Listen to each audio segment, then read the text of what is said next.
Namaskaram, everyone. Namaskaram and welcome. It's lovely to see you again, Sri Anish. And welcome to our little virtual dialogue, which has added two additional people, two wonderful friends of mine.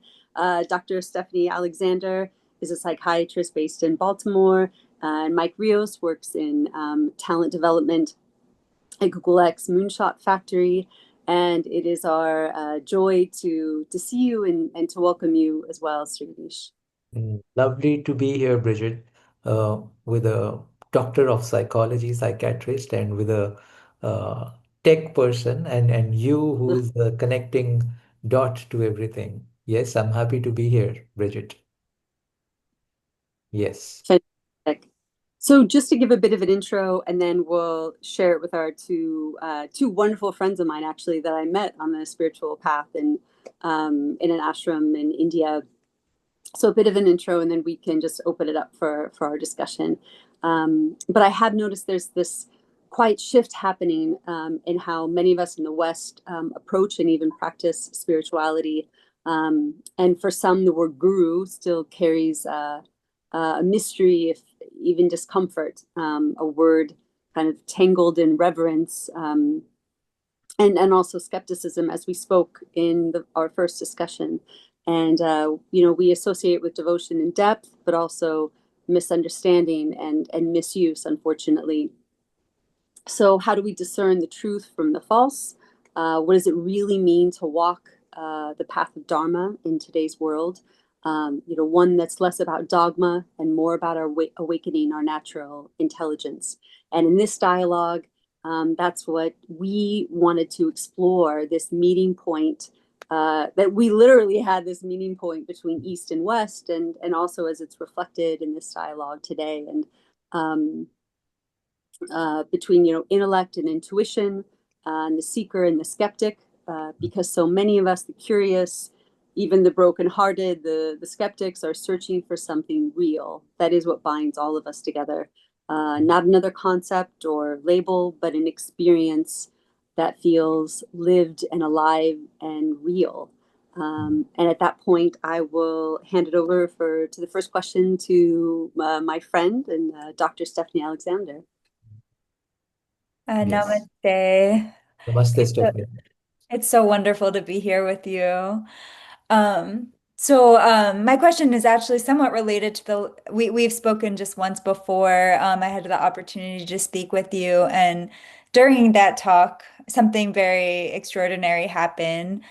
You offered both practical and spiritual guidance that really deeply resonated with me. But there's also something more subtle that was going on there, as if your presence itself touched my heart and awakened something in me.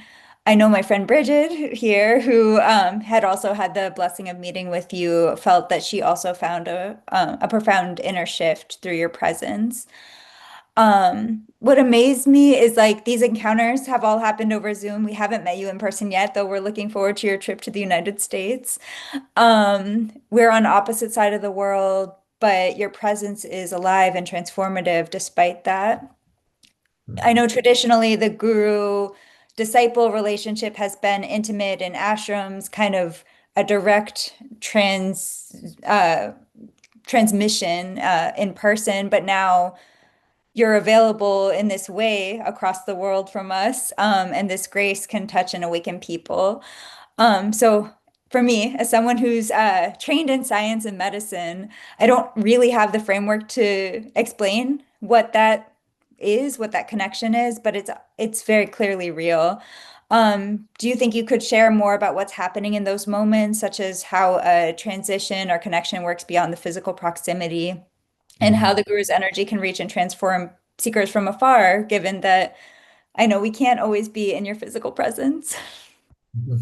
Yeah, that's beautiful, Stephanie. I'm very happy that you experienced what you experienced. Yeah. Uh, so let's look at it.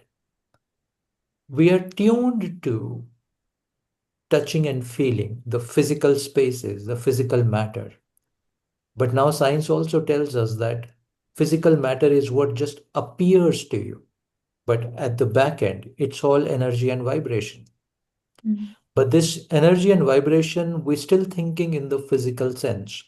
Because let's say if the vibration is also a physical entity, it has a certain reach, certain radius of resonance.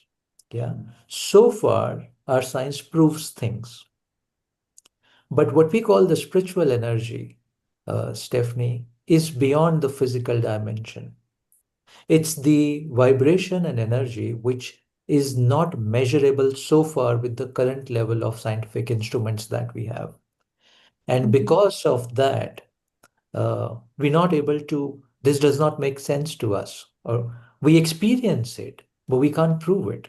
Yeah, we can't logically define it. But the way spiritual energy works, look at it. It's something which is engulfing this entire planet. Think about it. Yeah. It's an energy which is engulfing this entire planet. I'm not still using the word cosmos. It's engulfing the entire planet. And in the blink of an eye, it can connect anybody to anybody. Mm. It transcends the physical reality, Stephanie. That's how it works. And where it is residing in the human system. This whole source code is residing in the heart space, what we call the anahata chakra. It Mm. is so very powerful, Stephanie, that once you touch that, you can connect to any being across the globe in the blink of an eye. And the transmission of the bhava, which is feeling or emotion, can happen in that instance. It's that powerful. Yeah. I was reading somewhere, I forgot where I was reading that many decades ago, even few experiments happened where one person sitting 1,000 miles apart, but they could do thought interception. With the power of their thought, they could even move object sitting 1,000 miles away. What's going on? It's just a proof, Stephanie, proof not based on the scientific instrument, but proof based on our own experience that this reality transcends everything. For this reality, there is no boundary. The dimension of time and space disappears in this. Now science is also somewhere trying to touch this dimension of time and space. So what you experienced during our last conversation, which happened over Zoom, is in a certain moment, the heart center in you also got opened up, and the dimension of time and space disappeared. And this presence was felt right there. Correct? Now that's the whole Yeah, modality. that's Stephanie, experience. Yeah. yeah. And Stephanie, our mind thinks in the linear dimension of time and space. Yeah. But that's the faculty of the mind alone in the physical reality. But the spiritual reality or the spiritual laws are much more deeper, intense, and boundaryless. Yeah. Now, in the East, here in India, we often hear stories from great masters, saints, their scriptures written on them, that a master would appear, a guru would appear who's not even in the physical body. And I've had tons of those experiences. I still have those experiences where the master, even beyond, the master is gone from the physical realm, let's say 1,000 years ago. Mm. But you could still tune into the presence of the master when you meditate on the energy field of the master and get straight direct downloads. It still happens. Have you heard about a great being called Mahavatar Babaji? Mhm. Yeah, Yes. who Yeah. is who's the one who brought Kriya Yoga, Mhm. which is a massive thing now, right? Yes. Now the story goes that Mahavatar Babaji has been alive for 3,000 years, Mhm. but he can materialize or dematerialize his form, correct? And tons Yeah. of people have had his darshana, have had his encounters with him, where he had come and he's taught them and then disappeared, right? Now, this could be a story fragment of people's imagination, or people who are experiencing these phenomena, for them it's very real. And how it is real? Because in the spiritual realm, this whole dimension of time and space disappears. Yeah.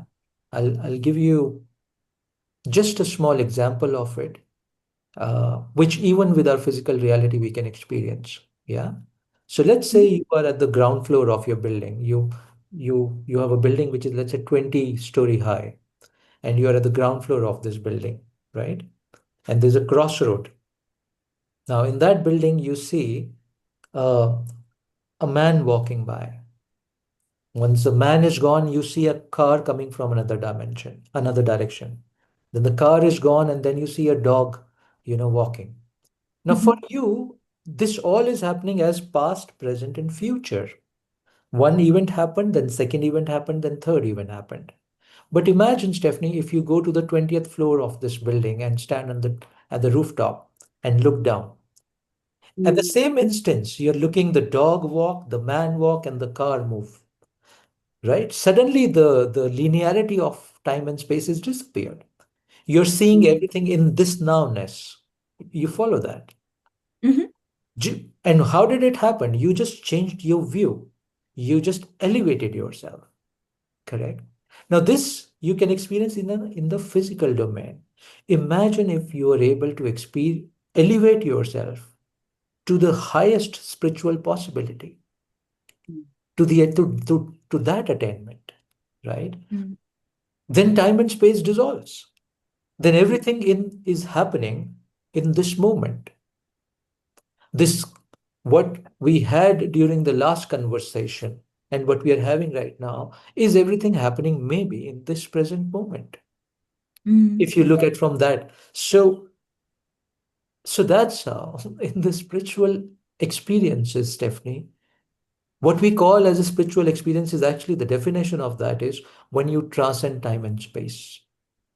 Only that is a spiritual experience in a true sense. Everything else could be hallucination or imagination, right? So, Yeah.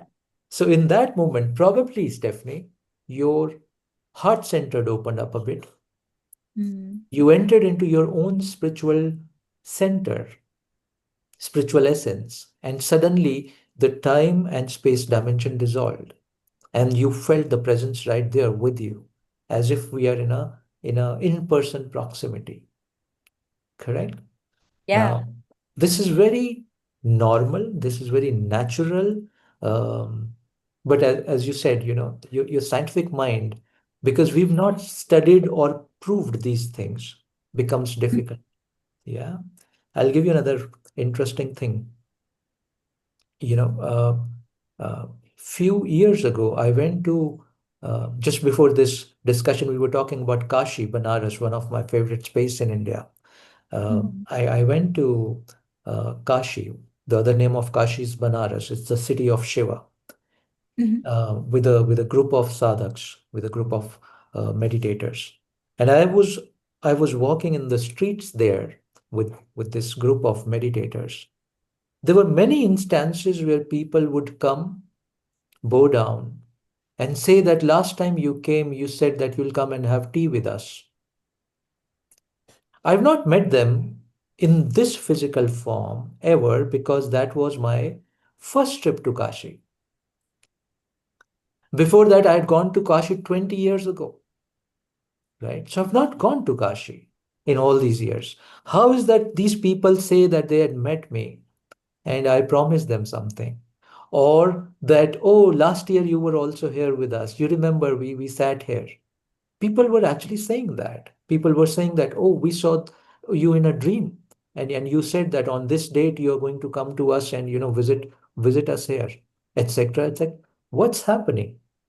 It's just that in certain meditations, when the heart gets opened, the dimension of time space dissolves, and you connect to beings which you don't even know, do they exist in the physical reality or a non-physical reality.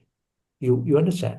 So that's the Yeah. profoundness of spiritual thing. So the key point here, Stephanie, is Beautiful that you felt that presence. You felt that shift. Very beautiful. Mhm. But also, one of the key I'm sharing with you as a secret, any experience which you term as spiritual experience has to dissolve the time and space dimension. Mm. Correct? So that's a marker, so to say. Yeah. And of course, because we're all physical beings in this physical incarnation, when you are with your guru in a physical form, in the in-person proximity, uh, the profoundness and the experiences are much more deeper because, that's where we are in person, in a certain proximity. So that Mhm. has its own value, but it can all transcend time and space as well. Yeah. Does That that was make beautiful. sense? Yeah. Yeah. I mean, it sounds like also maybe a sign of progress on the spiritual path would be having more of that crossing the time-space boundary and more of those experiences of the present. Absolutely, absolutely. But what is very important, Stephanie, is to, in the spiritual process, our intellect is very important, right? Anything and everything that you do on your spiritual journey, make sure you keep sharpening your intellect. Why Mm. I'm saying that? So that you're able to differentiate between a fragment of imagination and something that you experience really. Mm, And that intelligence, Stephanie, is with all of us. Every yeah. human being or every being that is born, you know, to me, the other name for life is intelligence. Mm. Mm, And this intelligence is in every cell of your body. You're a doctor, you know it. Every mhm, cell, the DNA structure, everything is super intelligent on its own. Correct. But this faculty of our own intelligence, our intellect, need to be sharpened so that we're able to distinguish because otherwise, what tends to happen, many dreams and imagination you start to feel as real experiences. mm, And then person moves into the zone of hallucinations, mhm, creating stories. Yeah. And what can prevent that? Only two things. One, your own sharp intellect. In Hindi, we call it Viveka Shakti. Mm. Last time we talked about it, power of discernment. When I'm able to mhm, see the truth from non-truth, I'm able to mm, clearly see that. So you need this, and along with that, you also need the presence of possibly a physical guru in a physical form. Because these beings can straight look into your eyes and tell you that, look, you're imagining too much. You're Mm. hallucinating. Don't do that. I Mm. meet yeah. people who've been in their sadhana for 20 years with this system or that system, with this ashram or that ashram. And all I see in their eyes is they're just imagining stories of spiritual Mm. progress in their mind. Yeah. Because, Stephanie, the other thing is, as spiritual progress happens in you, there are signs. As I said, one thing is time and space dimension, but there are physical signs also.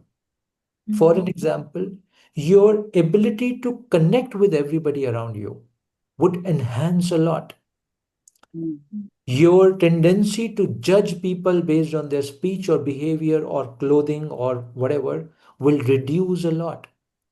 mm, Your acceptance of the world around you will expand a lot. And your Vani, which is your speech, will start to have a sweet tone. Now, Mm. it'll be very difficult for you to be harsh. Even when you want to scold somebody because of something that somebody has done, it'll all come from the zone of deep compassion, not from anger, mm, right? And your physical movements will change. For an example, earlier, you would speak on your phone to a friend and then just throw the phone on your bed, correct? Now you'll not be able to do that because now you will realize that sacredness of that device also. And you'll mhm, keep that device as if it's an offering. Mm. These are all the signs, Stephanie, that spiritual progress is happening. But unfortunately, instead of these pramanas, which is proof, instead of these proofs, we make our vocabulary as a proof. We start to mm, speak spiritual language. That's all borrowed from outside. You follow what I'm saying? We, we Yes. we've heard so many YouTube videos, and that has all gone into our memory system, and we start to broadcast that, and people think, and we think we are progressing in the spiritual path. Sorry, we are not. Because these are the basic pointers for you Mm, to really evaluate where have you reached so far? Has your mm. relation started improving? Mm. Has your And eating your habits? very being, Sorry, yeah. sorry, say that again.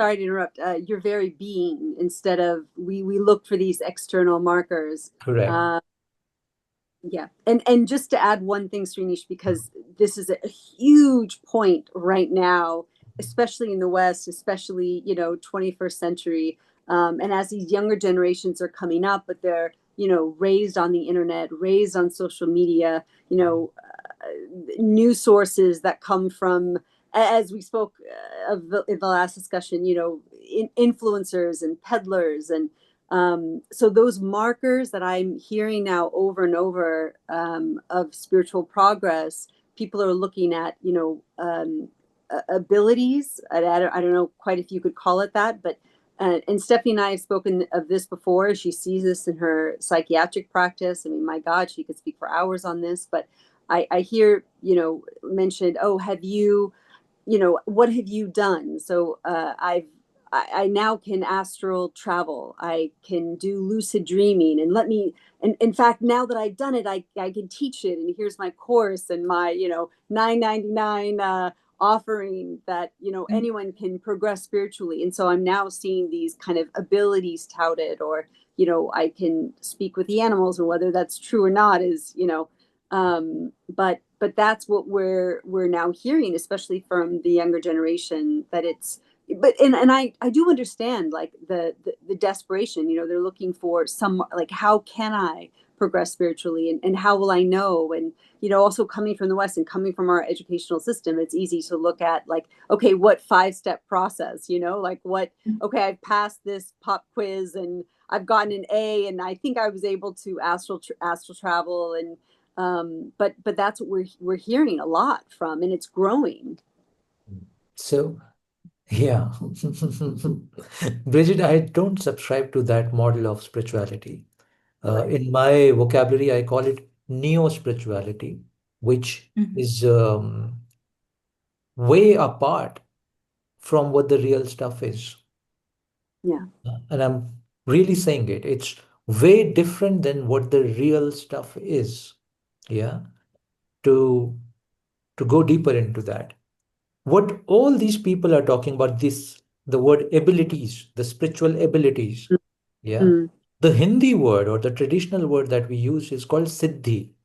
And you right. must Mhm. have used this word in the yogic traditions. Siddhis.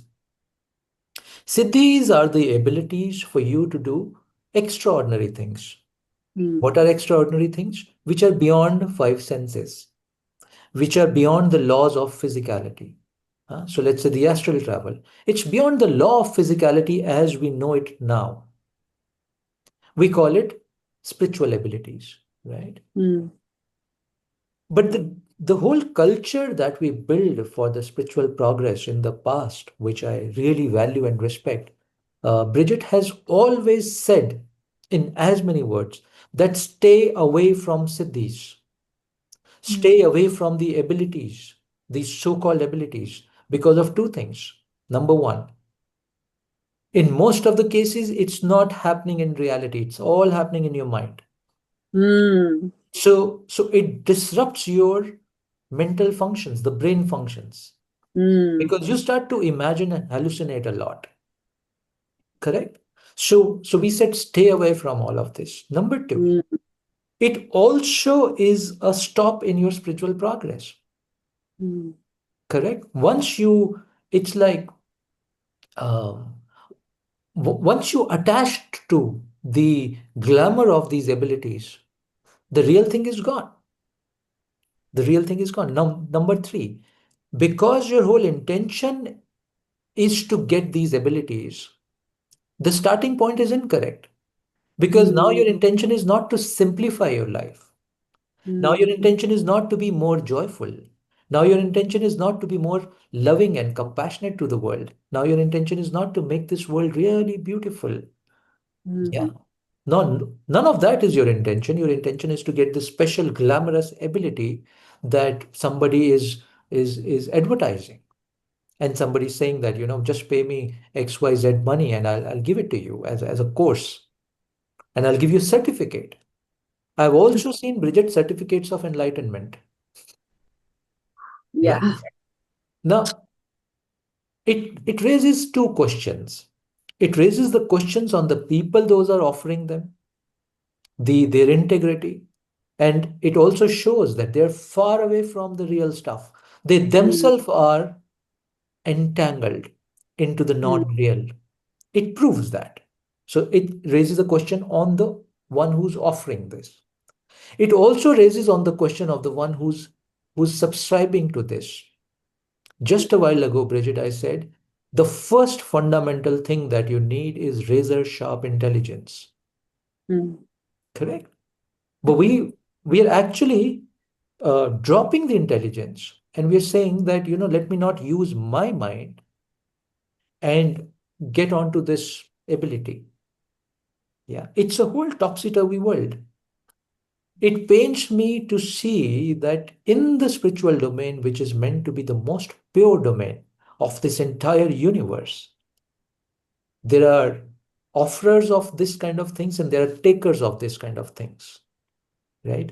Both of these segments tell me the lack of intelligence in the current humanity if we are mm, going that way, right? So it's quite a polarized world that we've created. At one mm, side, we are super intelligent, we are creating, progress in AI and whatnot.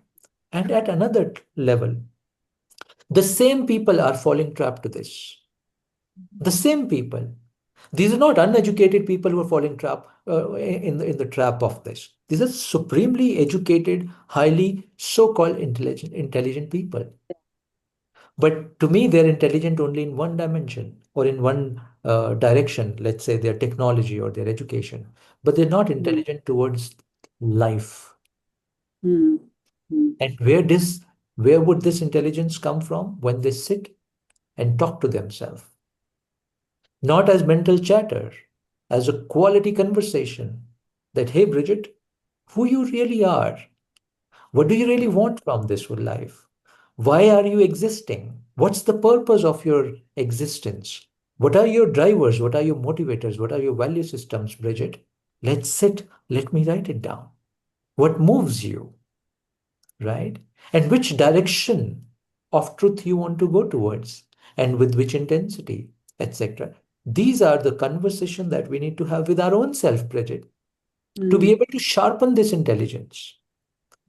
If 24 hours of my time I'm engaged with the external world, there's a problem. If I'm not able to sit and reflect, and I'm using the word reflect and not mental chatter, the difference mm, is mental chatter is something which is not in your control. The mm, mind has gone berserk. Reflection is something where your mind is in your control and you're able to tell the mind, hey, let me in this moment think very deeply about this subject. And the subject right now is, what's the purpose of my life? Let's say, why I'm doing what I'm doing. I just need to right now concentrate on this thought. Let me talk to myself today on this. Do not interfere. You follow? That's the process of reflection. It's not mm, mental chatter. And mm, this is what sharpens your intelligence. And then you go out and have these heartful conversations with your community, with the set of friends who you have on the similar track, on the similar path. Mhm. And that's how you start to beautifully form communities of authentic seekers. mm, And these communities further will change the world, Bridget. The communities, because one spiritually awakened person could be equivalent to, 10 million unawakened people. Maybe that's the ratio, I don't know. But it's in mm, that number. If you're able to create this community of spiritually aligned, awakened people, or people on the path and have these heartful conversations with them. What, okay, now point. What is an heartful conversation? Where you enter as you're vulnerable. You drop your judgments. You're here to really share your heart out. And not just share your heart out, also take the reverb back, the feedback back, right? This is the process of pure sharing, where there's no blinkers now, correct? This is how the growth starts to happen. This is how the evolution of your being starts to happen. So community has a very strong role, Brigid. And I'm not a new person saying this. 2,500 years ago, Buddha said this loudly when he said, Sangham Sharanam Gacchami, go in the refuge of the Sangha, build that community. So if you really want to progress on this path, you need to build communities of seekers around you, with you. And numbers don't matter. In this community, there could be 5 or 500, we don't know. But that is what will empower this process much more. Yeah, you follow? Because you all have been to India. There's a beautiful river in India called Ganges, which I love deeply. If we ever get a chance, we'll go on a pilgrimage trip someday in India to the starting point of Ganges. Bridget, there the river is a trickle. It's a trickle, yeah, as if you could just fill it in a bucket. There is no way this river, this trickle, could ever reach the ocean, which is thousands of miles apart. There's just no way, correct? But along the way of this trickle, many more streams of rivers come together. They grow slowly. Last month I got the chance finally, and I was waiting for this moment, to go to the point where the Ganges meets the ocean in the Bay of Bengal near Calcutta. Yeah, the eastern tip.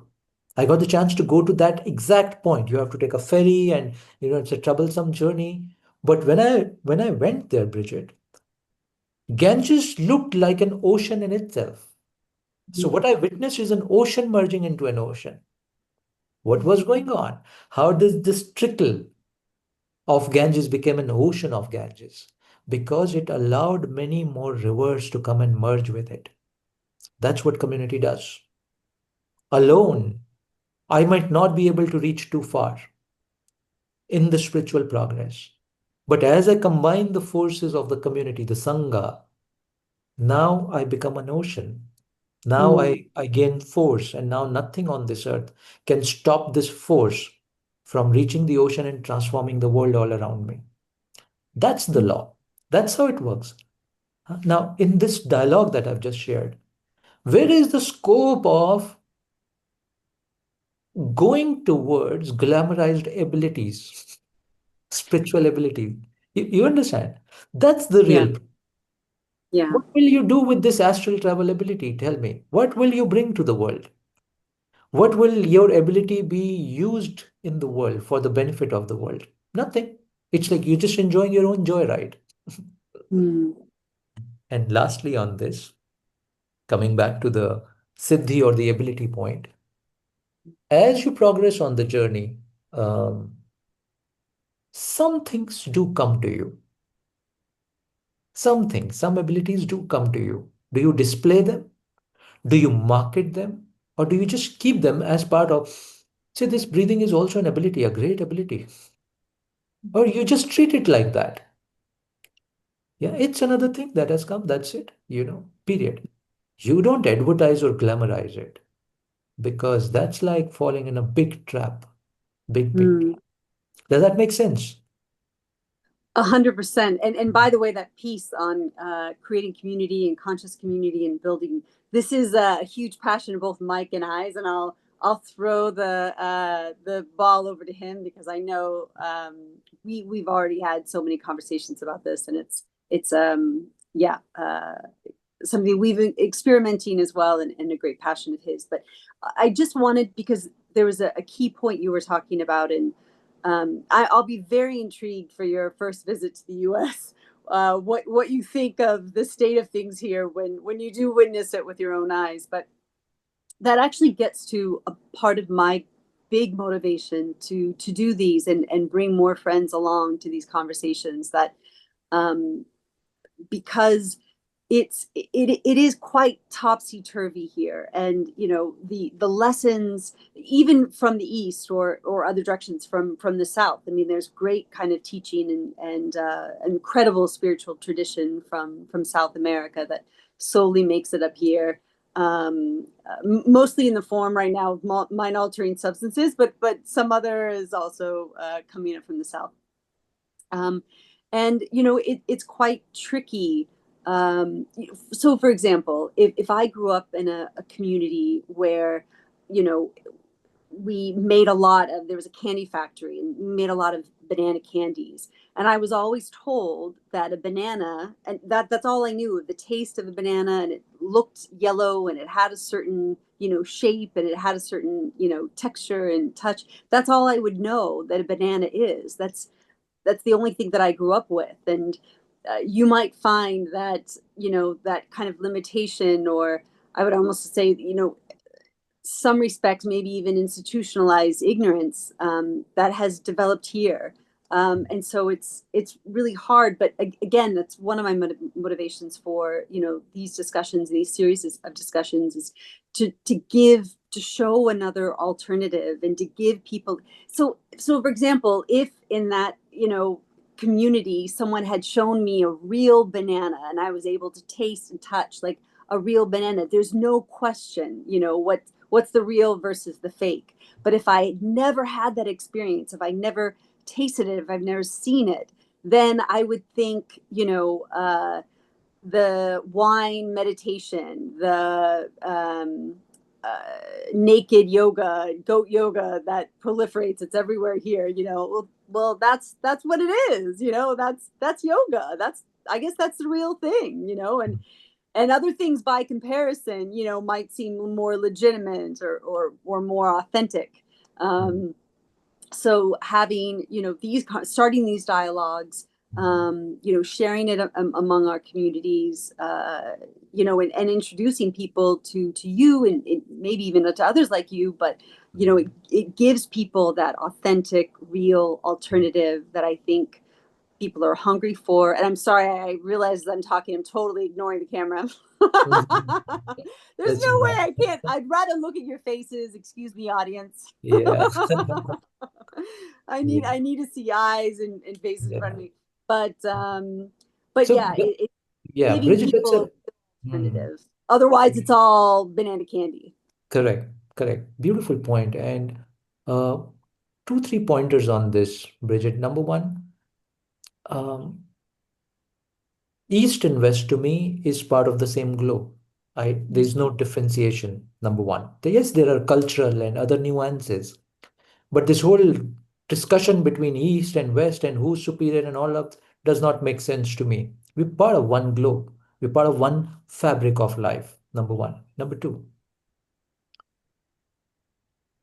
I deeply respect you guys. When I say you guys, meaning you all in the West and especially America. Why? There's a reason why. With all you said, what, wine meditation and etc. I've not heard about that, never participated. Maybe if we get a chance, we should see what's really going on there. Uh, but with all of that stuff going on, Bridget, there's a backtone, undertone in everything. The undertone of this is you guys are supremely thirsty. That's the first requirement of evolution. You guys are extremely thirsty. You're not content. Beautiful. First tick mark. If there's no tick mark like this, I won't even talk to those people where the thirst is not there. See, any spiritual master, our job is not to convert people. Our job is not to convince people. That's not our job. Our job is to find people in whom the thirst is already there. Yeah. I'm not even really willing to to make non-thirsty into a thirsty person. I'm not willing to do that. There could be other masters doing that. That's their job, their karma. In this incarnation, my karma is not that. Not to awaken the thirst. My karma is, in this incarnation, is to really work with people in whom the thirst is there, to whatever degree. I can then enhance the thirst, that's a different matter. But basic thirst has to be there. Correct? That's the reason my interest or my excitement to land in your country for the first time in next month is because I see this hunger, this thirst there. So that's first thing one. Two, you guys are really experimental. Beautiful, because this path is the path of unknown, Brigid, as we call it. To walk the path of an unknown, unknown to you, not to the master, unknown to the one who's walking now. And to walk the path of unknown, you need a lot of exploration and experimentational abilities. And anybody or any society or any community who has that tells me another point, that there's a fearlessness in these people.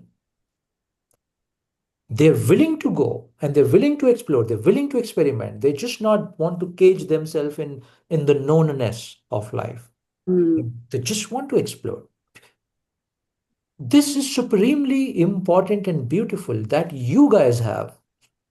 Very few people or very few communities across the globe, you'll have this, because there are a lot of communities just struggling with the basics to just bring food on the table, to just be secure about their livelihood or their life, etc. You guys have evolved to a certain level where this hunger, this thirst, this exploration, this ability to, walk the unknown is there now. To me, you guys are very mature to walk the path of spiritual seeking, very mature. But with all of these good words comes some, other things also, that you guys have lost the balance. You, you, you, you are intelligent, but intellect is something which is getting missed now. Correct? And you guys don't test properly. Anything new comes and you just latch onto that. Right. The new iPhone 17 comes and you guys have, 10,000 people, standing in a queue. You're just latching onto the new thing. No, don't do that. Take a pause. Check. Reflect. Test. The teaching, the master, the system. Right? And what is the test here? Test is the heart. Your heart will tell you the truth. Right? Not the mind, because mind get impressed. Please listen to it, what I'm saying very clearly. The mind, Brigid, get impressed by the positioning of a certain teaching, by the positioning of a certain system. I'm talking in a spiritual domain, also in the material domain, actually. The way they'll position a new phone, new technology, etc. Don't look at the packaging. Don't get impressed by the packaging. Don't get influenced by the packaging. We don't want that. Package is something that you, in any case, throw away. Yeah.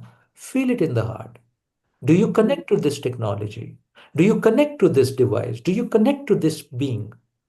What your heart says, and your heart will always say the truth.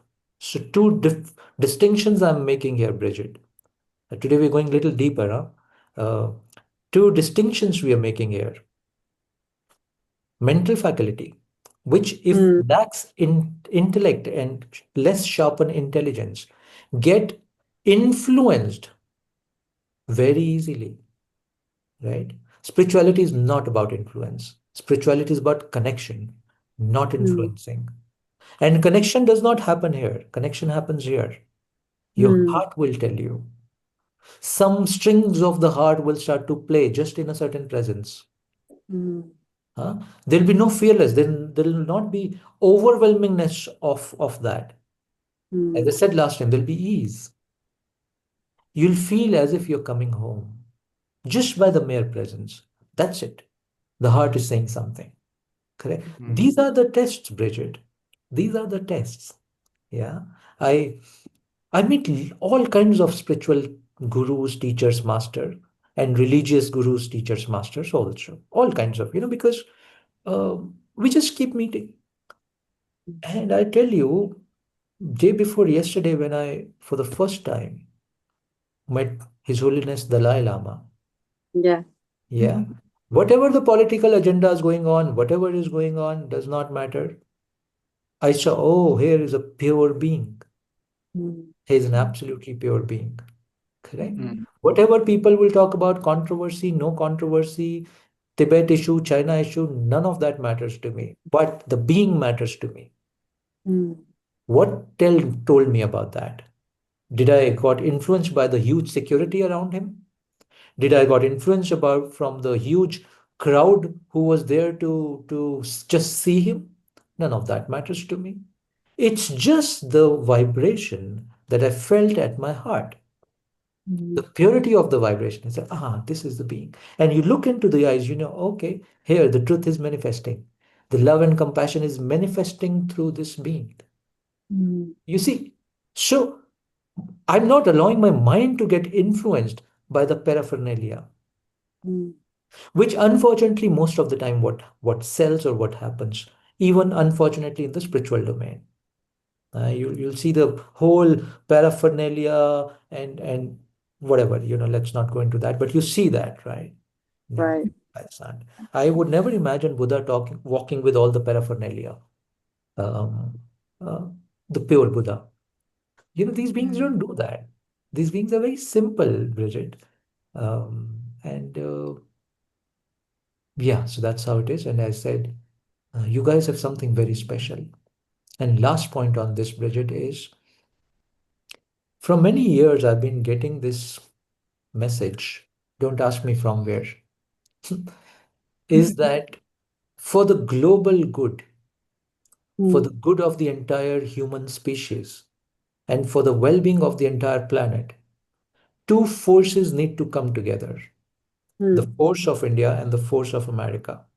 They need to Mm. come together, not politically, not economically. If that happens, beautiful. If that happens, does not matter. But these two forces, what do I mean? The spiritual forces of these two geographies, the people Mm. there need to really come together. So the seekers or the advanced seekers there and some of the people from the East, from India, who can show the path of the real truth, Mm. these forces need to come together for a very large scale of evolution to happen in human consciousness, Mm. Mm. right? It is a work of a few hundred years.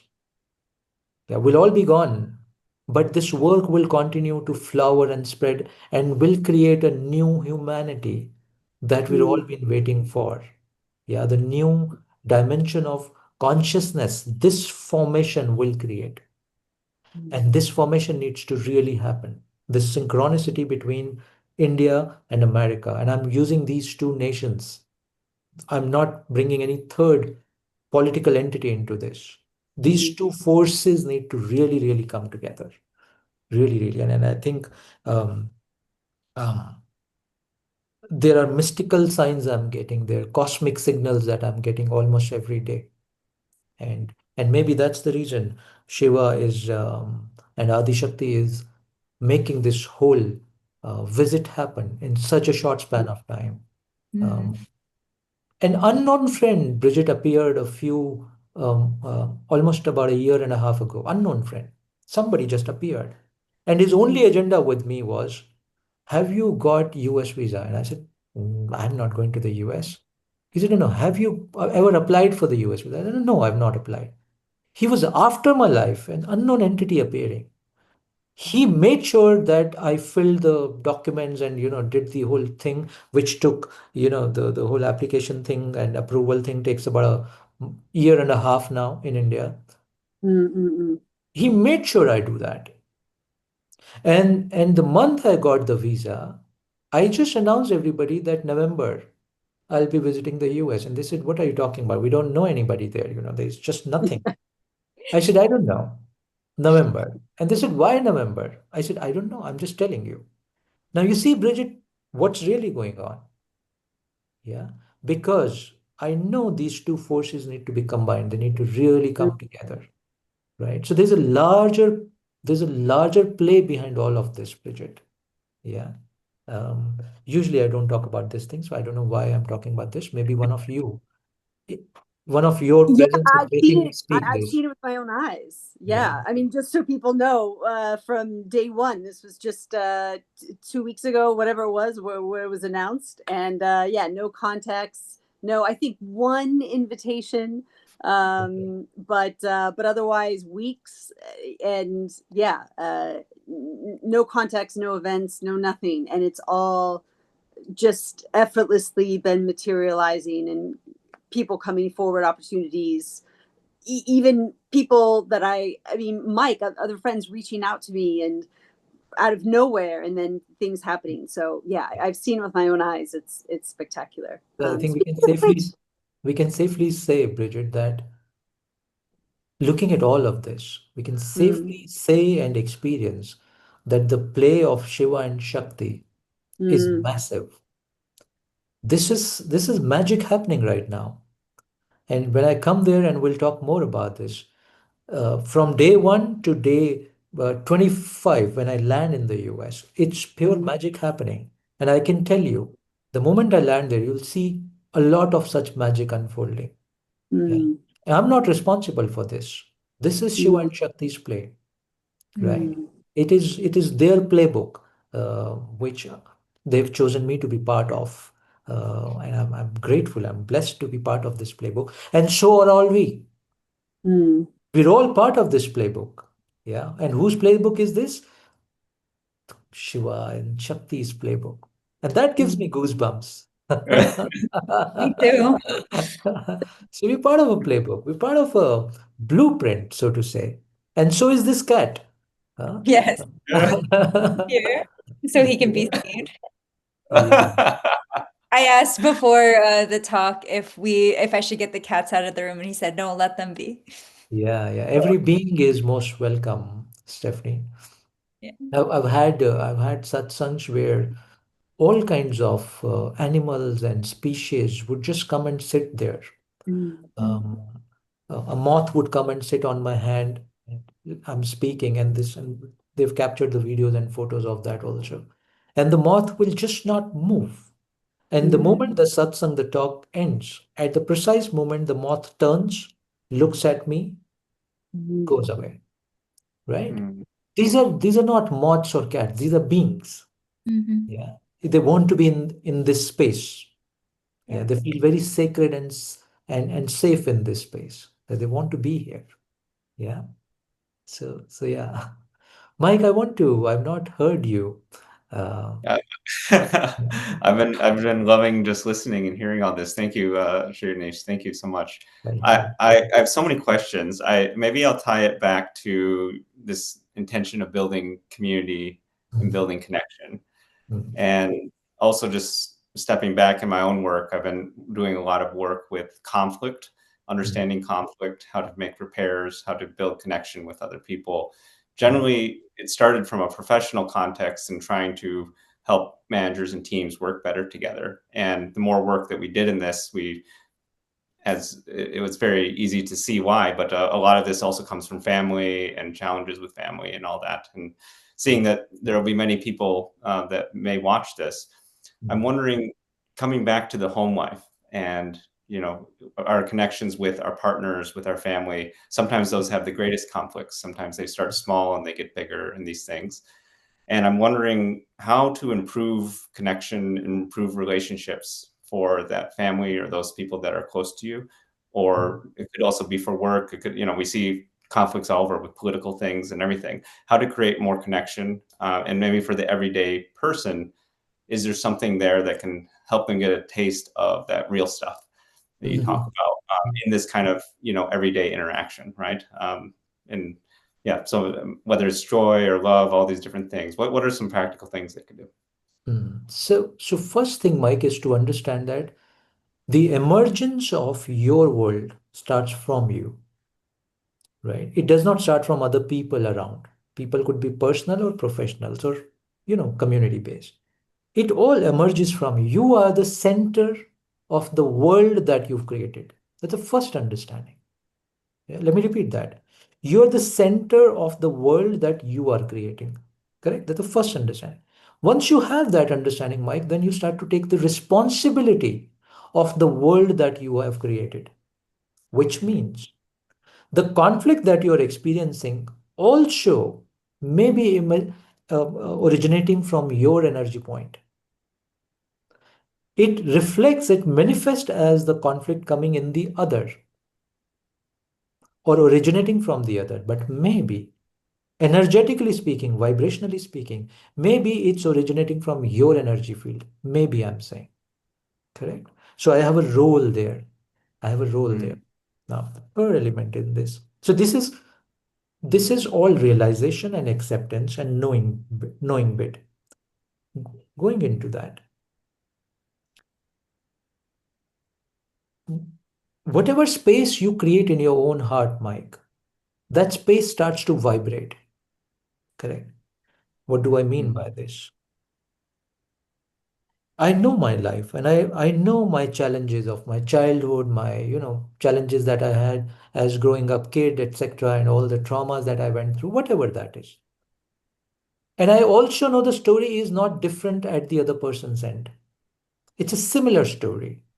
I've gone through certain set of challenges and pains and suffering. So is the other. We're in the same boat. When you're in the same boat, it's stupid to fight together because the boat might sink. Correct? When Yes. you're in the same boat, you never fight. You support each other because you want to survive. You don't want the boat to sink. Correct? Now, when I recognize that you have also gone through similar set of, maybe different set of challenges, but similar sufferings and pains and traumas and the rest of it, what start to happen in my heart, because I'm progressing or I'm on a spiritual path, I must start to develop some compassion, some humility. Maybe the others in my office, in my family, are not walking the spiritual path yet. So it's my ownership, it's my responsibility to develop this sense of compassion and humility. Because we're all suffering. Mike, the beauty of this world right now is we're all suffering. And I'm calling it the beauty of the world. You know why I'm calling it the beauty of the world? Because this suffering is making us now connect to each other. Okay? Now, when you see this, even in your professional office space, now your agenda is just not work alone or getting work done alone. Yeah, now your agenda is healing. Now I'm bringing to another important element here. What is the agenda of the work that we do in our offices? What is the agenda of the businesses that we are creating around us? What is the agenda of large corporations? To me, the only agenda is to heal the world, to make humanity more beautiful, to support this community all around. What is any organization, any corporate doing through their product or services? They originally, the Facebook or the Google or the Microsoft, or whatever, all the great large corporations, their original idea when they were startups was to solve a problem. That's a whole, Silicon Valley thing. I'm trying to solve a problem, which means you're trying to help the people and the community and make their life better. Correct? That's the business premises. How did along the way we lost track of this and we said profit is the only thing. Correct? And if we come back, that why did we started this business? Or why did we even start this family, if we talk about the family unit? Is to heal myself and heal the other, because we're all suffering. So the premise here is you're doing anything by way of your product services to make the world more beautiful, to make the world more healthy, to heal the world, to heal the planet, to heal the humanity, to heal your own self. That's the whole agenda. Correct? If you really follow this thread. And where does healing starts from? From the other? No. Healing will always start from you. And what's the core of this healing is spiritual. Yeah, in the yogic tradition, we call it the Anandamaya Kosh. The innermost layer is the spiritual layer, correct? Once you start to heal this layer, everything around you starts to heal. Now, that was what I was saying, Mike. Mm. The kind of vibration you will have at your heart center is what will start to expand and extend all around. Correct? This is what we need to know, and this is what we need to share with our world, right? That we all need healing, and only through healing we will enter into the evolution phase, awakening phase. Correct? Once you're established in this knowing, Mike, you work with your own self first. You heal your own self first. Huh? You you learn the lesson from all your troubles, integrate it into your life, and you heal the self. Once the self is getting healed, the world will start to get healed. That's the key. Any brutal leader that you see in a political system across the world today, starting from let's say Hitler, these were all the beings who were not healed properly in their heart. They were carrying their childhood traumas or whatever you want to call it. They were carrying their suffering, and they imposed this suffering in a mega scale to the world. We're doing the same thing in a micro way. I am suffering, so my partner suffers, my child suffers, and my friends suffer. Yeah, I'm frustrated and angry with them all the time. I'm angry with my parents all the time because this being is suffering. Correct? That's what, as a manager in your institution, that's your job. Redefine your job as a partner in a relationship. Your job is to heal the relationship. Your job is not to, gift expensive things in the relationship or talk, lovey-dovey stuff. Well, you do that if you like it. Yeah. But your core job is to heal the person with you, to heal this whole relationship. Yeah. We're all here to just heal ourselves and to heal the world all around. That's the basic reason why we're all here. I'm just Beautiful. stating the definition of spiritual awakening. Mm-hmm. Does that make sense? It's beautiful. Thank you. I'd like to ask another question, and it's linked to my own journey in terms of going from, I would say I wasn't raised with any kind of religion or I guess anything that was spiritual. I was very skeptical about and these things. And it wasn't until I had a kind of hit a big low in my life with a lot of anxiety and depression and addictions and these things. And someone recommended to me, Brigid was kind of alluding to this a little bit with plant medicines, or what they call plant medicines in South America.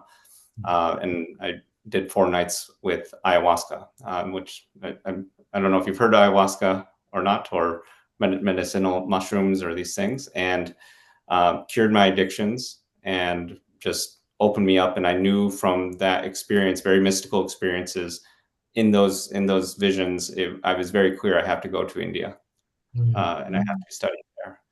And so that is what got me on this path. And there's been times where I've kind of, I guess, strayed on the path or these different things. And I don't do these medicines much, but maybe a few years ago, I was going through quite a big challenge.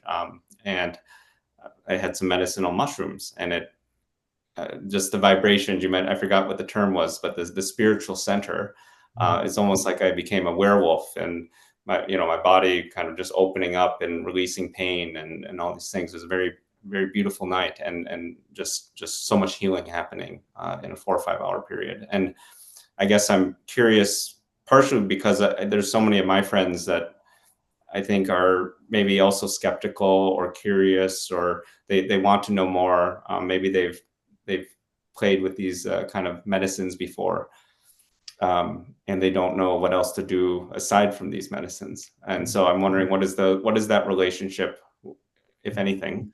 And then what do you recommend for someone who's maybe tasted something mystical with the aid of those medicines, and they're curious for more? Do you Okay. mind if I add just a little bit to that question? Because psychedelic medicine is becoming this new thing within psychiatry. It's being practiced at my hospital, other hospitals in Baltimore. That's kind of one of the ground zeros for using psychedelic mushrooms in psychiatry. So we also kind of like want to understand, is there some role of that in both healing and the spiritual path? So I just wanted to add Wonderful. that question. Yes, Stephanie, Mike, absolutely. So the psychedelic medicine, especially the plant-based, yeah, the natural, has a certain role, actually a Mm. huge role in healing and also opening a spiritual doorway. It Mm. has a huge role in that, right? Does everybody need that? No, right? Everybody does not need that, number one. Mm. So I'm saying, yes, it has a role. No, it can perform a role, but it's not essential for everybody. Mm. Mhm. Two things, right? But I'm not rejecting it at all. It has a certain purpose, it has a certain role. Now, the issue, the issue is, or the way to look at it is when you get stuck deeply and you want to, you've hit a glass ceiling, you want to open that up. Yeah, you badly stuck, you're really in suffering, and somebody recommends, and in a right atmosphere, with the right teacher, with the right ceremony, you experience ayahuasca or whatever is available in the system today, and it opens a certain doorway for you. Beautiful period. Mm. Mm. Now, this period is very important because the mental tendency is to become slave. Mm. Mm. Your mind makes you slave of your habits. So you get up in the morning, if you notice, your 10-15 minutes of the morning are exactly like machine-like. They're same every day. You go to washroom, you take up a brush, even the movement of brushing is exactly the same Mhm. because mind has a tendency to become slave of the habits. Mm. If you're not very conscious enough, the mind will tend you to become slave of these psychedelics Mm. also. And that's the danger. I see that a lot in my Yeah, practice. correct. And that's the reason traditionally, uh, in the spiritual system, we said, no, don't go Mm. that way. Because the danger was much more than the benefit. Mm. Mm. And that's the case even now. The danger is much more than the benefit. Mm. So, in a very selective cases, one should be advised for this. Mm. Not as a curiosity that my friends have done it and they've got great experience, I should also get great experience. Not like that, because the dangers are much more. Mm. We are calling it plant-based psychedelic medicine. Medicine is not something that you take often. Mm. Medicine Mhm. is a sign of a disease. Mm. Mhm. Don't pronounce to your system that you are diseased and Mm. you need this medicine every other week or month, because then Mm. you're actually tuning your system to become diseased so that you are Mm. able to take the medicine again and again. Mm. System will start to become much more diseased, physically Mm. and Wow. both. You understand that? It's a Mhm. feedback loop that your body and your mind is getting. Wow. Mm. So be Brigitte, very just careful. to quickly add, you might not be aware of this, but people are actually taking it every day. Oh my We call God. it microdosing. Uh, Microdosing. No, and no, there no. are That's companies that will ship it to your door here in the West. um, So it's a one button push, and immediately your weekly or monthly dose, like no, medicinal, but it's an everyday thing for many people. that's very dangerous, and you will see if this continues, people will start to become very dumb in the mind, Mm. right? See, because please understand, these psychedelics, just before this, I said your mind and intellect need to be very sharp if you really want to make good use of your life. professionally and spiritually more so. Mhm. Regular usage of this stuff will make the mind less sharp, more dull.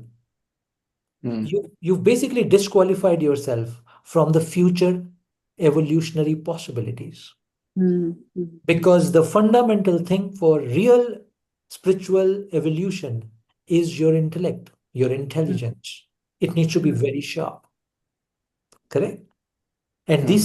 these things will make the mind very dull. So you're disqualifying that.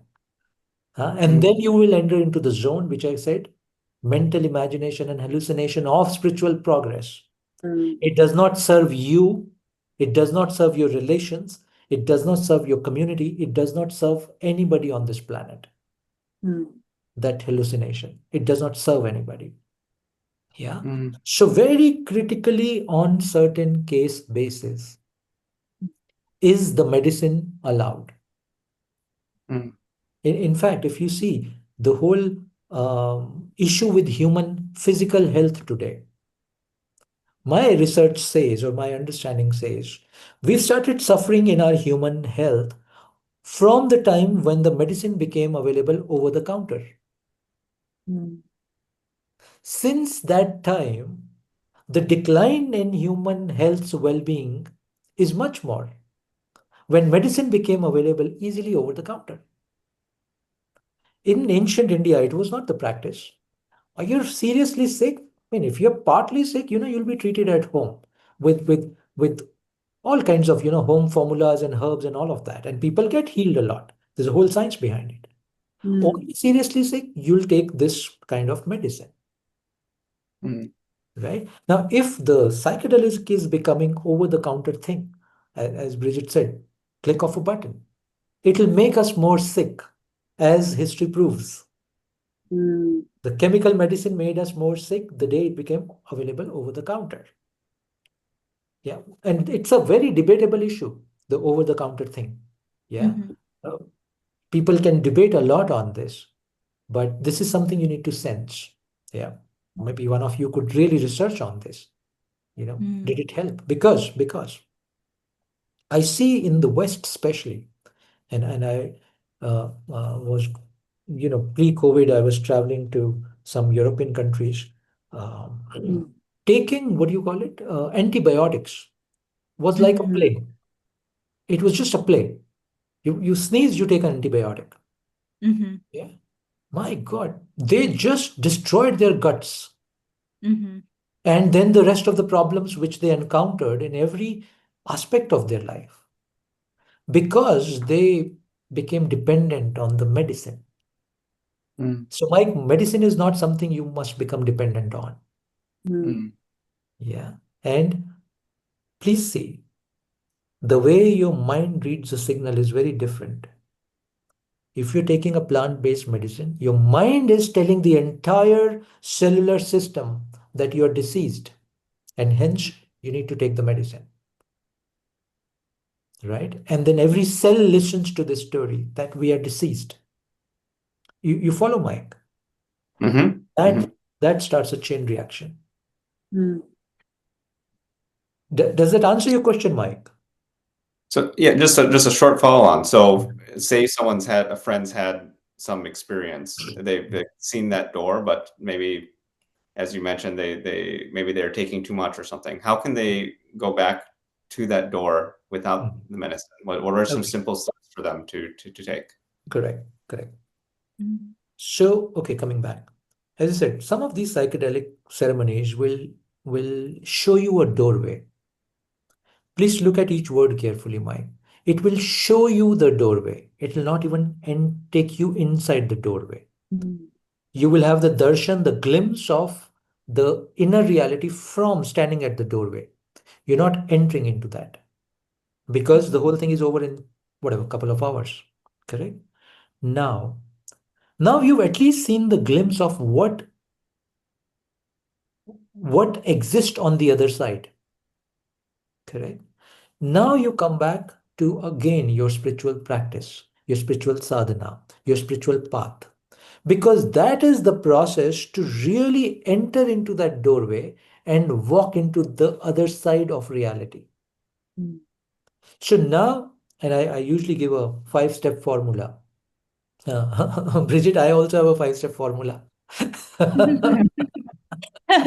for it. We're here for it. Funny. Okay. That's okay. Yeah. We're So, Americans also. We like it numbered. We like it easy. Yeah, we'll take the steps. so this formula, Mike, is at the top is the God form, which we called Ishta. If you really want to enter into that doorway spiritually, not through the medicine, then on the top, first of all, you must be connected in your heart to a higher energy, which are called gods.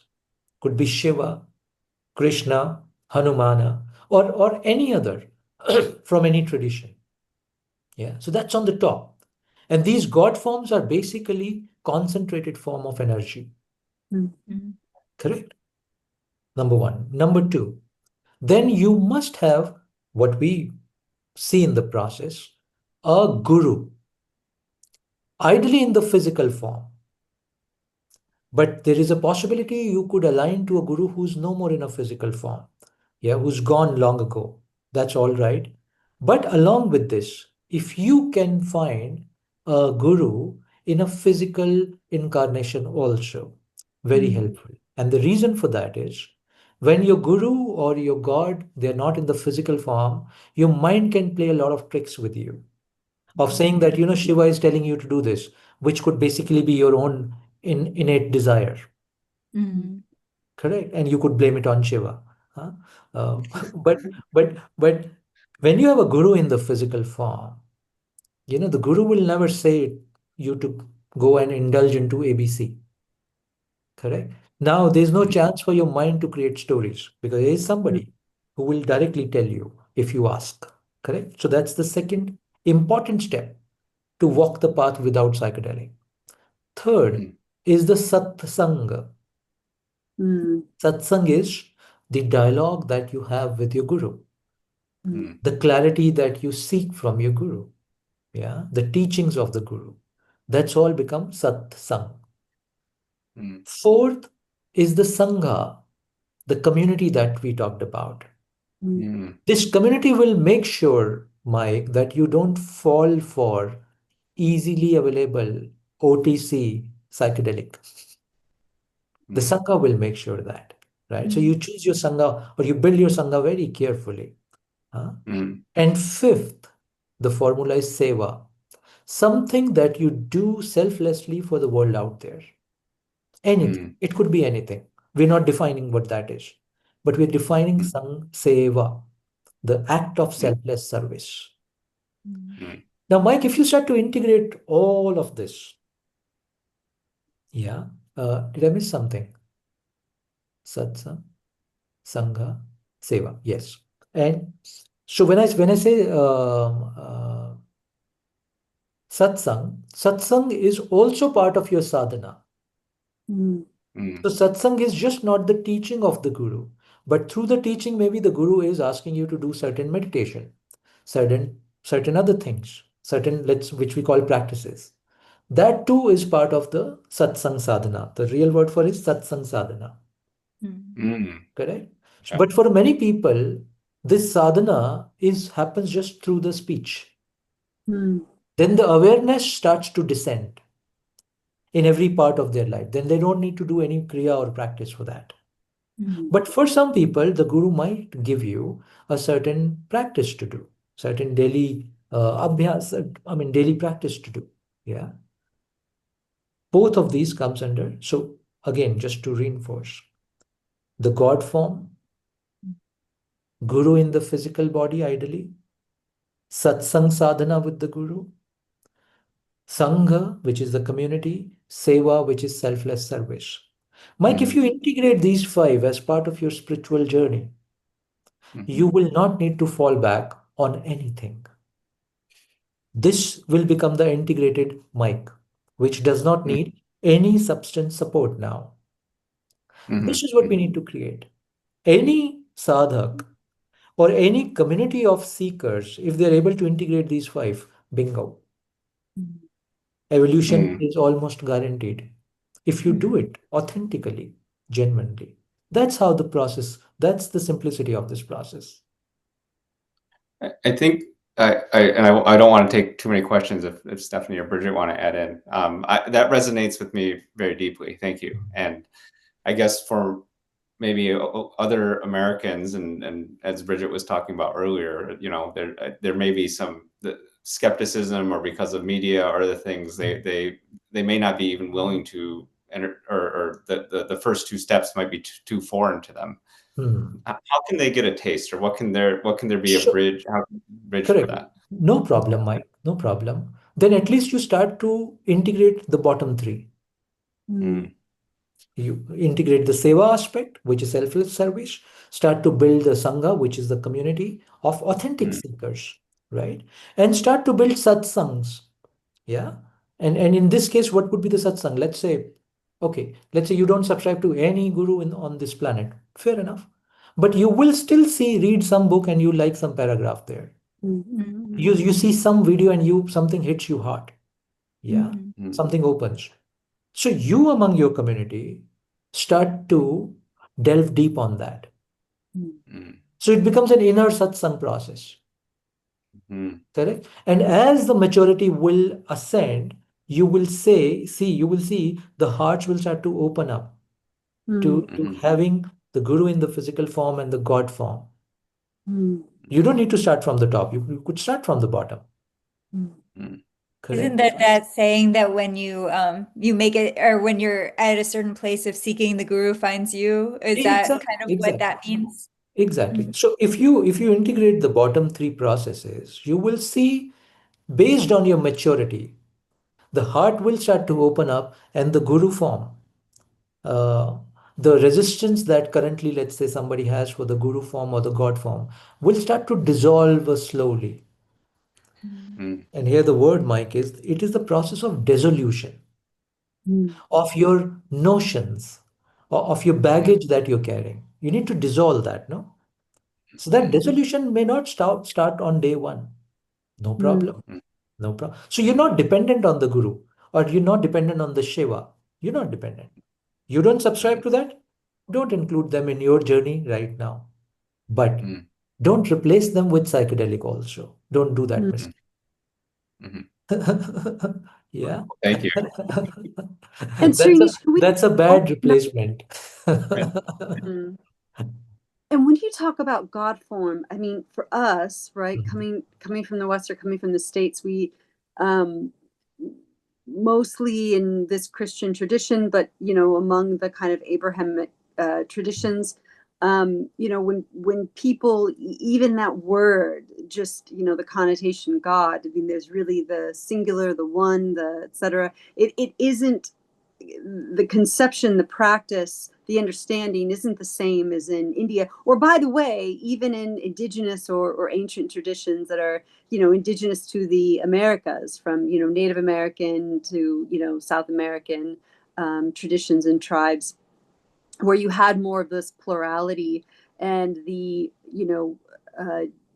deities or God forms or great energies were also, ascribed to nature. It could be, from the ocean, from the sky, from, et cetera, which I think actually might speak more towards, what I'm seeing from the younger generations that are coming up. They might have a relationship with, the ocean, or great, love or kinship. It could be with the mountains, and so could they also approach that when you talk about the highest, the God form? Could they find that also through? Absolutely, Bridget. See, the word we are using is God form. Look at the beauty of this. What is a God? I just described a concentrated field of energy. Correct? And when this concentrated field of energy, when it takes a shape and a form, that's what you call God form. So what is an ocean? A concentrated field of energy. So can ocean be a God form? Absolutely. In the indigenous tradition, the massive banyan tree would be the God form, because it's a concentrated source of energy. It would even, as we saw in that great film, I love that film, Hollywood thing, avatar. Yeah. Mm. Ah, Where this tree The was tree of life. a healing tree, a god form, the mother, Yeah. right? Is that somebody's imagination or is that a reality? That's a reality. That's really a reality because it becomes a concentrated field of energy. mm, And then that field of energy starts to impact, heal, even physically heal people, right? So mm, that's what we call God form. So it's just mm, not the Shiva or the Krishna or the Ram or Hanuman. No, no, no, no. mm, They, mm, they are great God forms, but then I think this need to be talked about at some forum more, is that even the trees and the mountains, they all carry the spirit, the consciousness. mm, You've seen in India, there are mountains which are sacred. We can't walk on the mountains with footwear on. You want to walk the mountain, you got to walk, barefoot, because mm. it's the form of the God we are walking on, right? Same in the US, by the way. We have Mount Ah, Shasta, have oh, I can't remember the indigenous, not the devils, but Matu yeah, Tapila. Matu Tapila. like T.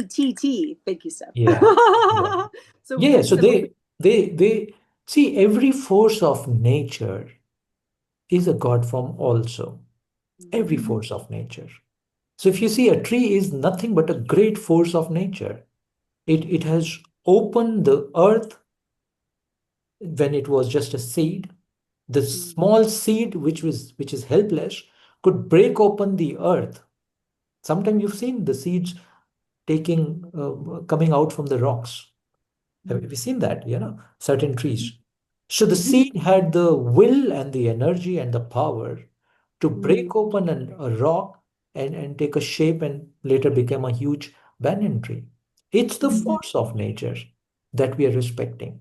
And that not just respecting, we're drawing from. mm, Mhm. And for how long we drive from this force of nature? Till the time we recognize our own force of nature mm, is when we also become a God form.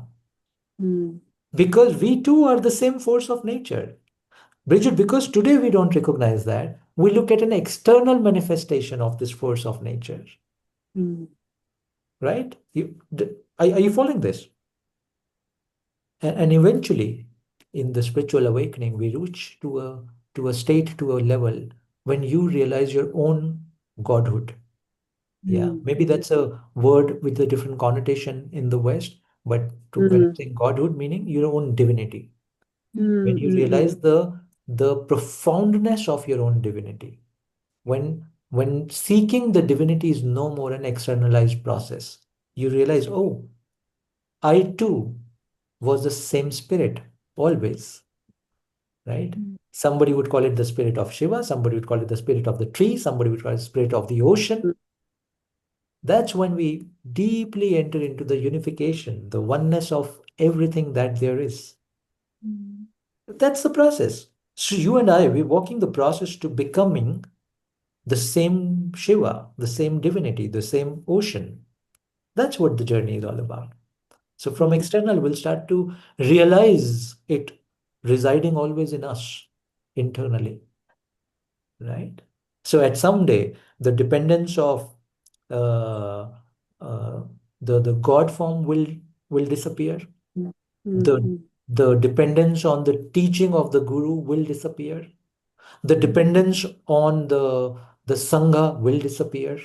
While you will still have that and respect all of that and love all of that, but the need as a safe space mm. will start to disappear.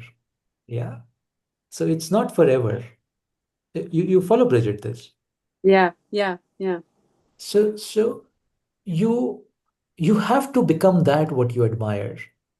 Mm, And that's the journey. So if you admire a particular guru, eventually you must become that guru.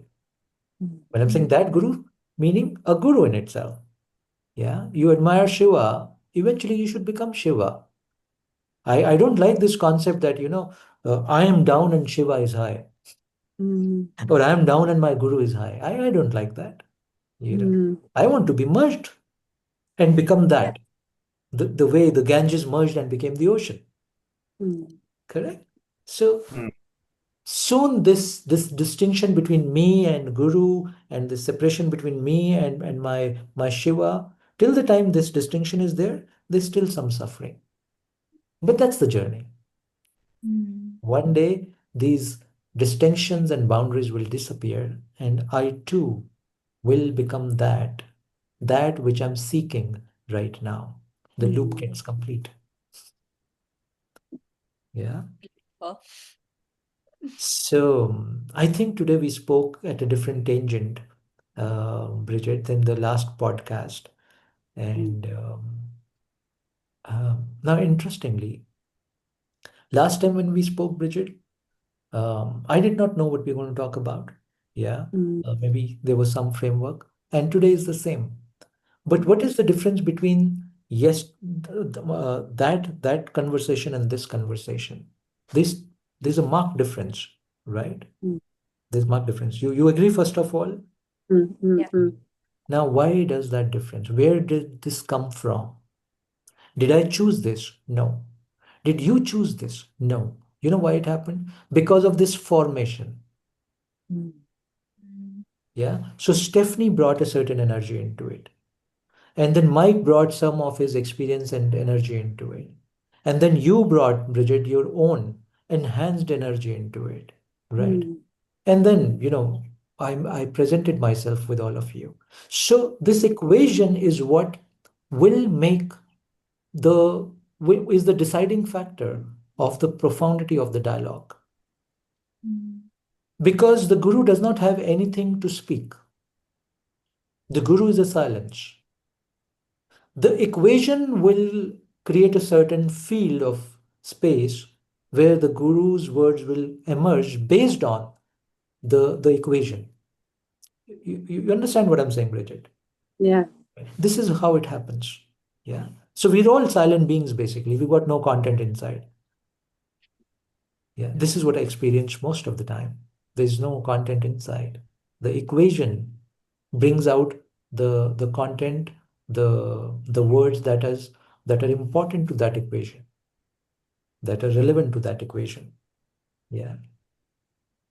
So that's how it is. And I think we've covered a lot. We spoke a lot.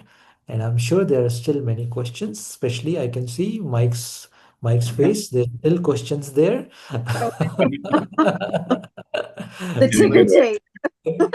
But Mike, we will have many more opportunities Uh, to share Thank and to you. discuss and to go deeper. And one of the sadhana, Mike, is through this dialogue, the layers of illusion that we are carrying start to get dissolved. Mm. And sometime, you don't need to really be dependent on the practice alone. This itself starts to remove the layers. Yeah. So this Mhm. is a very profound process. And in India, we call it the Upanishadic process. Questioning, answering between the student and a teacher, between guru and a disciple. mm. Yeah. Just in that process, something transforms. Some Yeah. layers drop. Just in that process. And then you see, wow, what was I doing all these years? Yes.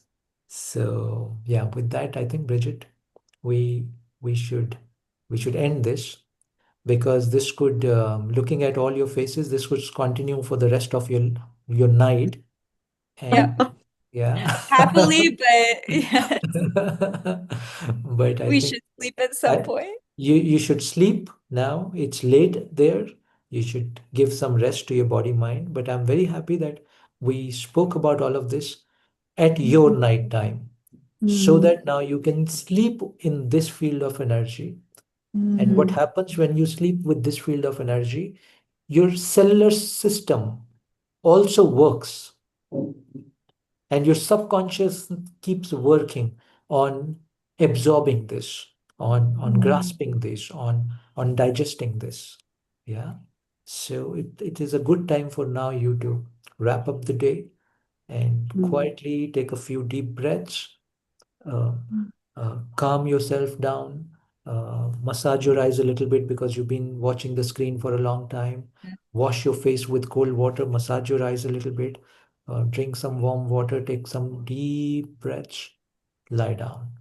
And then hopefully tomorrow morning you'll have a very beautiful, awakening, fresh start. Yeah. Perfect. So Looking with And I forward wish to the it. same to all of to everyone who will be listening, and many of whom it's a lot easier to hear these at night after their work day. We'll be sending it to our friends, but so I wish the same peaceful rest and beautiful awakening to all of our friends, known and unknown, who will be watching this over video. So. wow, thank you, Bridget. Really glad, Stefanie. Really enjoyed it. Mike, thanks for your questions. Yeah, They thank made you. me speak Thanks, this, Rich. and I'm really looking forward to meet all of you in person very, very soon. very Yeah. soon. Very Namaste, much. and thank you so much. Yeah. This has been wonderful, and it's less than a month away. Yeah, less than a month away. Yes. Thank you. Good night.